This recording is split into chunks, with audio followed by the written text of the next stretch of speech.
ఇది వచ్చేసి ప్రధానంగా మిరపలో కానీ వంకాయలు కానీ పురుగు నివారణకు బాగా పనిచేస్తుంది. ఇది వచ్చేసి చేప బెల్లం రావడము. ఇది మొక్క పెరుగుదలకు, కాయ నాణ్యతకు, వరి అయితే పూత మన పాలు పోసే దశలో స్ప్రే చేసినట్టుగా గింజ అవడం బాగా వస్తుంది. ఇది వచ్చేసి అష్టదిగ్గజ కషాయం అని చెప్పేసి ఇది కొత్తగా నేను తయారు చేశాను. ఇది దీన్ని ఇంత ముందు ఎవరు చేయలేదు, ఇప్పుడు నేను చేశాను. ఇది వంకాయలో పురుగు బాగా కంట్రోల్ అవుతా ఉంది. ఇది వచ్చేసి బ్రహ్మాస్త్రము. అది దేనికి ఉపయోగిస్తారు?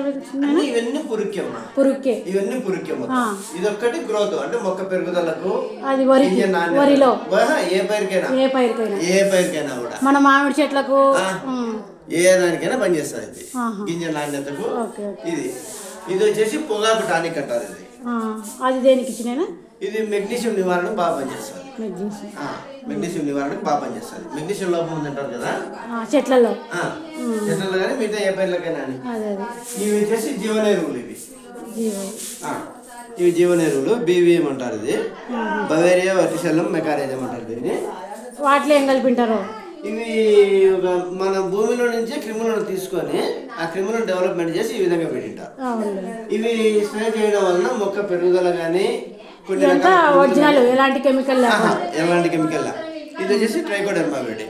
ఇది మొక్కల్లో వచ్చేసి ఇది ట్రైకోడెర్మా ప్లస్ సూడోమోనాస్ అని ఈ రెండు వస్తాయి.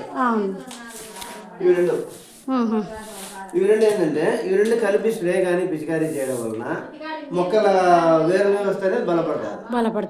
మన చీరా చెట్లలో వేరుకులు ఎక్కువ వస్తాయి. దాని నివారణకి ఇవి రెండు బాగా పనిచేస్తాయి. అట్లా ఇవన్నీ మొత్తం జీవనెరువులు.